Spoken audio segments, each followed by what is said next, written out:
প্রতি মাস বেতন নিয়ে যাচ্ছে, তারা একথাও বলে যে আমরা তো বেতন পাই, আমাদের কোনো সমস্যা নাই, ডিলার থাকলেও থাকুক, না থাকলে না থাকুক, কিছু আসে না। ডিলার চ্যালেঞ্জ তারা কিভাবে মার্কেট চলতে পারে, কিভাবে মার্কেট চলে, এটা আমাদের বুঝে আসে না। আপনারা সাংবাদিক ভাইরা আছেন, তারা তুলে ধরবেন এইসব বিষয়ে।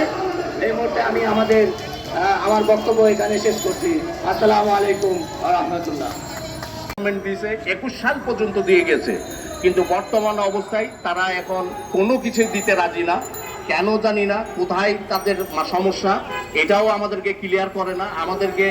আমি নিজে ব্যক্তিগতভাবে 2 বছর আগে ডিলারশিপ ছেড়ে দিছি, আমার সিকিউরিটি ডিপোজিট ফেরত দেয় না। আমার যে সমস্ত ডিলার ভাই আজ মার্কেটে পড়ে রয়েছে, তাদের ব্যবসার অবস্থা খুব করুণ, তাদের ব্যবসা বিভিন্নভাবে বিভিন্ন ওয়েতে চলে গেছে, কিন্তু তাদের কোনো উদ্যোগ নাই এই ডিলারগুলোকে ধরে রাখার জন্য, বাঁচিয়ে বসে এসির ভিতরে বসে তারা তাদের মতো প্ল্যানিং করে এবং তাদের মতো চিন্তা করে তাদের চুরির কোথা থেকে হবে, কোথা থেকে টাকা আয়ের উৎস হবে।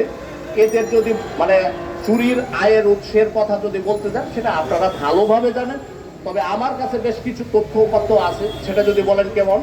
মায়ের হাসি একটা প্রোগ্রাম আমাদেরকে চালু দিয়েছিল, যেটা ইন জেনারেল সারা বাংলাদেশের ছোট ছোট শিশুদের ক্লাস 5 পর্যন্ত যারা পড়াশোনা করে তাদের গার্জেনদেরকে দেওয়া হবে, এবং এই সিমটার বিনিময়ে তারা ওই বাচ্চাদের একটা স্টাইফেন দেবে গভর্নমেন্ট, সেই স্টাইফেনের টাকা পাবে।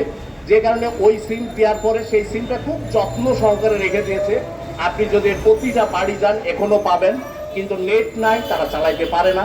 সেগুলা তাদের এই অব্যবস্থাপনা এটার জন্য চরম দায়ী বলে আমার কাছে মনে হয়। আর আপনারাও আছেন, আপনারাও সেটা দেখবেন, সেটাকে খতিয়ে দেখেন।